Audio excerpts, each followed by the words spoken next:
History doesn't soften its grip on the ones who choose unwisely. It doesn't offer condolences for all that is lost.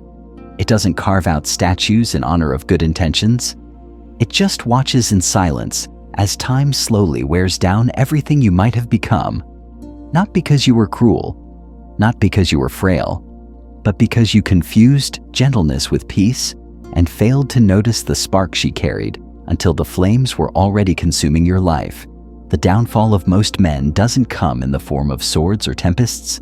It comes through a decision, one so alluring it feels inevitable. A choice wrapped in a soft voice that promises love, yet little by little drains the vitality from your spirit, and no one takes you aside to caution you. Your mother's affection blinds her to danger. Your friends are stumbling through their own darkness. And society, it thrives on your disillusionment.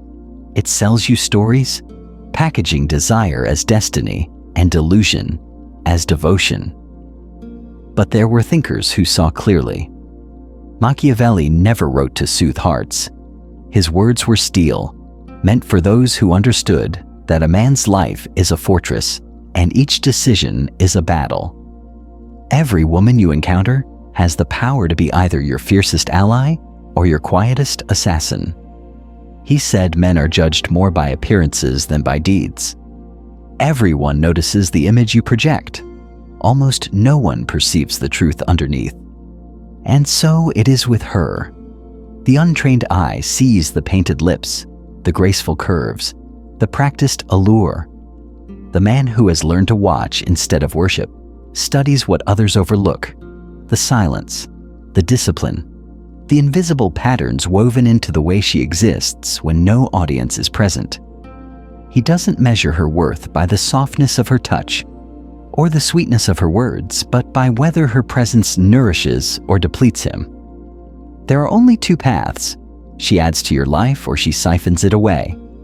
There is no neutral territory, no halfway realm of maybe or almost. And the hardest part to swallow is that the most ruinous women are often the most skilled at pretending to be your salvation. They'll smile while they erode your purpose. They'll admire your dreams until those dreams outgrow their comfort. Then they'll begin to slice them down. If you haven't conquered the hunger for approval and affection, you'll call it love while you waste away inch by inch under the weight of your own blindness. It isn't hatred that makes you see clearly. It's discipline. Because the man who hasn't learned to look past his own longing will label betrayal as romance. He'll excuse manipulation as compromise. He'll stay loyal to decay, calling it commitment until everything worthwhile in him now has withered. Machiavelli warned that deception always finds a willing audience. The man who lets appearances dictate his devotion has already surrendered his crown. All that remains is for time to confirm it. The danger is never truly the woman herself. It's the part of you that refuses to see her. Beauty is a blinding force to the undisciplined. We live in a culture that conditions men to revere surfaces and dismiss substance. It mass produces fragile kings who build empires on illusions. Machiavelli wrote to remind men that a ruler guards the gates of his life with vigilance. He doesn't allow emotion to wear the disguise of opportunity. He doesn't confuse turmoil with passion or volatility with depth. A destructive woman doesn't need to shout to dismantle your ambition. She just needs to occupy your mind. She'll ask you to explain your purpose, to soften your edge, to question your certainty. And in the name of keeping her near, you'll start trading your power for the illusion of peace. You'll shrink because it seems easier than standing your ground. You'll let her redefine your standards, and each small concession will feel harmless until you look around one day and realize you've abandoned yourself. The wise man understands the tactic. He sees the weapon behind the sweetness, the subtle manipulations wrapped in gentle gestures and careful affection. When he meets a woman, he doesn't ask if she can make him feel adored. He asks if she can stand beside his purpose without trying to own it. That is the difference. And the tragedy is, most men never ask this question until their kingdom is already in ruins. She doesn't arrive in your life with trumpets announcing her true intentions. She slips in softly, a balm for every wound you never confessed. The way she gazes at you feels holy, as if you've been waiting your entire life for this recognition. But it's a mirage born of her own unhealed fractures, her craving for significance dressed up as devotion. And you, starved for validation, mistake it for love. What follows isn't romance, but dependence, a beautiful illusion you both build from your mutual hunger. She studies you with the eyes of a strategist, not a lover. Every gesture calculated to fit the shape of your insecurities. She becomes a reflection of everything you ache for, until you can no longer separate your identity from her approval. She offers affection not as a gift, but as a tether. She celebrates your strength up to the moment it threatens her hold over you. Then the tiny cuts begin, sarcasm disguised as humor, questions designed to erode your certainty, an atmosphere of confusion that makes you doubt your own instincts. You start apologizing for your intensity. You start muting your convictions, not because she demands it outright, but because you convince yourself this is what it takes to keep love alive. But it isn't love. It's a slow burial of your ambition, your clarity, your purpose. The wrong woman rarely destroys you in a single blow. She simply distracts you until you dismantle yourself. You arrive late to your calling. You abandon the boundaries that once defined you. You bend and bend until you no longer recognize the man you were. And even when you finally break, she'll find a way to make you feel guilty. She'll weep, tell you it's because of her wounds, her past, her fears. And because you're a builder by nature, you'll pour yourself into the effort of repairing something that was never yours to fix. You'll keep pouring, never noticing that her cup has no bottom. Machiavelli spoke to this. The wise man acts at once what the fool delays until the end. By the time most men realize they've handed over their sovereignty, the road back has already vanished behind them. But if you learn to watch, the signs are there. They flicker in how she handles your limits. They flare when you assert your priorities. The woman meant for you will feel drawn to your structure, your discipline, your sense of mission. The one who is a threat will recoil. Because your boundaries are the only thing she can't bend to her will. She doesn't want partnership. She wants possession. A man pliable enough to mold, strong enough to shield her, yet never so anchored that she loses control of the narrative. This is where most men fail. They mistake the high of emotional intensity for the substance of love. They think the chaos is passion, that the unpredictable storm is proof of depth. But it is only a test. A wise man doesn't marry chaos because it feels intoxicating. He names it for what it is, an anchor masquerading as freedom. To see past the performances, you must look deeper than the way she touches you or the way her voice softens when she calls your name. None of that matters if she cannot honor your purpose without demanding to replace it. If she cannot respect your path without needing to stand at its center, she is already planning your downfall. Not out of malice, but out of a hunger she refuses to face. She doesn't truly want to walk beside you. She wants to absorb you, to use your power as the scaffolding for her own sense of worth. You must not allow it. You must know your own value so fiercely that no amount of beauty can tempt you to abandon your post. Because here is the hard truth. You are not here to rescue her. You are not here to be her savior or her redeemer. You are a man, and your life is a kingdom. You must guard it like the treasure it is. She will not step into your world with fanfare or proclamations. She arrives like the first light of morning, quiet but undeniable. Her presence slipping into the corners of your awareness until you can't imagine how you ever navigated the darkness without it.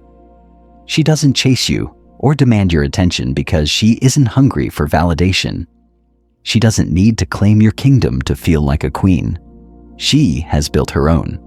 She stands secure in her own worth And that is precisely why she can see you, truly see you, not just as a provider or a warrior, but as a man carrying burdens no one else has the courage to notice. When she looks at you, she doesn't flinch from your shadows or shrink from your ambition. She doesn't compete with your purpose. She aligns herself with it effortlessly, as if it was the most natural thing in the world. Where the wrong woman needs your light to feel alive, this woman feeds your flame. She doesn't do it recklessly, without discernment. She does it because she recognizes what you are capable of when you're fully awake to yourself. Her love isn't loud or chaotic. It isn't a performance designed to prove her devotion. It's steady, anchored in respect. And that respect, quiet, unglamorous, unwavering, has the power to transform you in ways you can't yet fathom.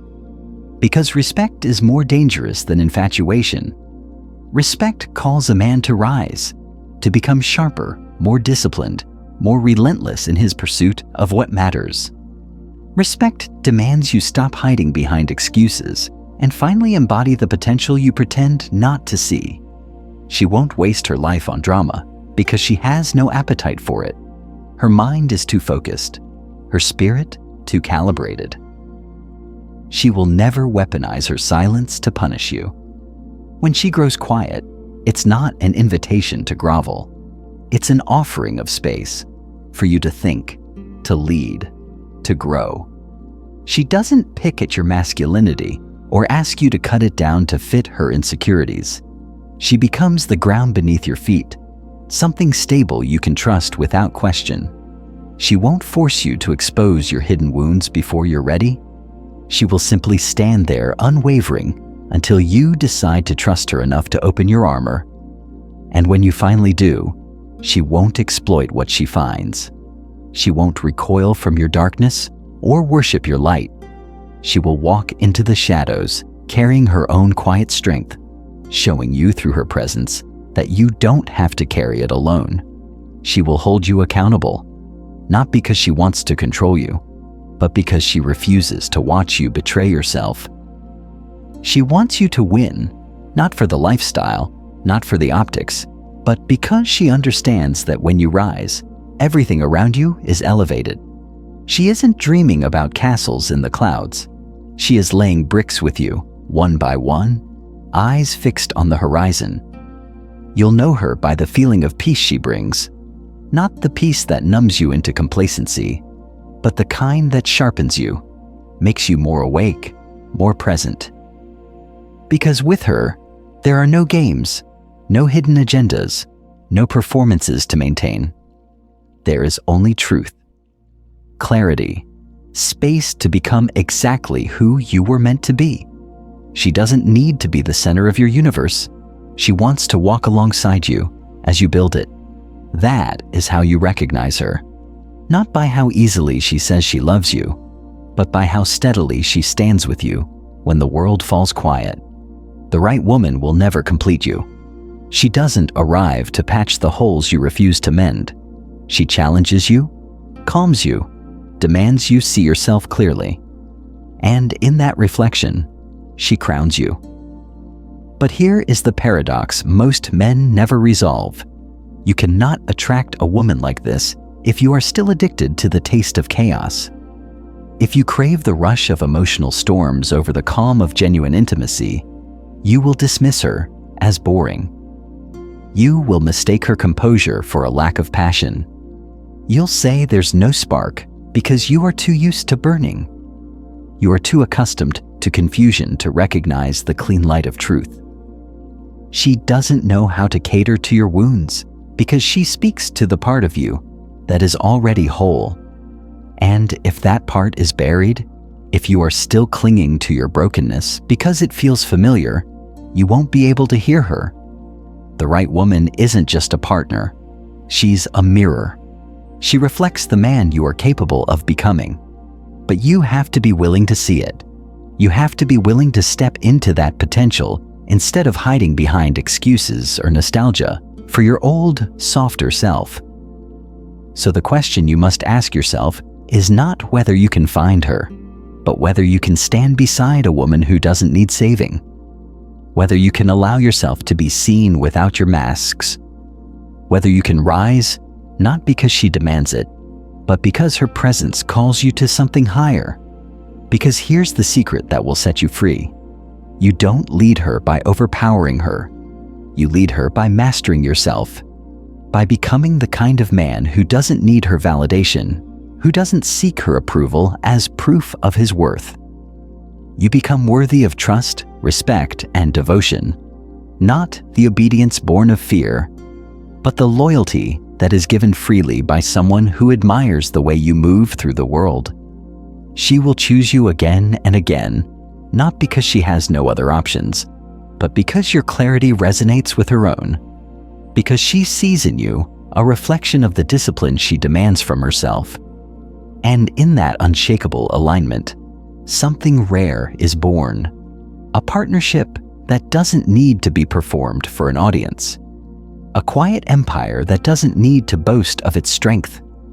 This is where you find a stillness more powerful than any rage, a calm more formidable than any storm. A man who has cultivated that stillness inside himself becomes unbreakable, not because life will spare him, not because every woman he meets will be trustworthy, but because he no longer needs anyone's permission to be who he is. You can't control who crosses your path. You can only decide who you become when they do. That is the choice that makes all the difference. The weak man spends years pointing to his betrayals, his heartbreaks, the injustices that derailed him, and he builds his identity around the ashes. He turns his pain into a monument and calls it truth. But the strong man, he does something different. He takes the betrayal and forges discipline. He transforms the heartbreak into discernment. He takes the chaos and from it builds a foundation so unshakable that nothing external can collapse it. He doesn't waste energy seeking revenge because he understands that evolution is the most devastating answer to any wound. The greatest revenge is becoming the kind of man no one can manipulate, not because you're bitter, but because you're clear. Not because you've shut down your heart, but because you have learned to see through illusion. You've faced your own darkness, acknowledged it, integrated it, and in doing so, you no longer fear the darkness in others. You don't need to chase beauty because you understand its power to blind. You don't crave applause because you are anchored in your own worth. You don't need to prove your value because you know it in your bones. And that knowing transforms you into something rare, a man who is calm, not because he is indifferent, but because he is prepared. You don't argue with those who misunderstand you. You don't beg to be chosen. You don't force connections that don't feel aligned. You move with a quiet decisiveness that comes from understanding that anything that demands you betray your own soul is not worth keeping. But beneath that calm is a fortress built on the daily disciplines that most men are too distracted to cultivate. You became that man not by accident, but because you faced your own reflection and refused to look away. If you want to be ready for a woman whose love will sharpen you, you must first conquer the part of yourself that still wants to be mothered, the boy in you who longs to be chosen without effort, to be validated without merit, to be loved without standards. That boy must die, because the man who replaces him is patient. He watches. He tests, not out of insecurity, but out of respect for the life he's building. Because he knows the wrong woman can destroy in months what took him years to create, and the right woman will not tolerate mediocrity in him. She will not worship his potential like a shrine. She will reflect his reality like a mirror. And in that reflection, he will have a choice, to rise or to remain small. And when that moment comes, he will not run. He will not resent her clarity. He will thank her. Because in her honesty, he finally finds the courage to build himself into the man he was always meant to be, not for her approval, not for society's applause, but because he is tired of living beneath his purpose, because he has tasted the emptiness of compromise and decided never to swallow it again.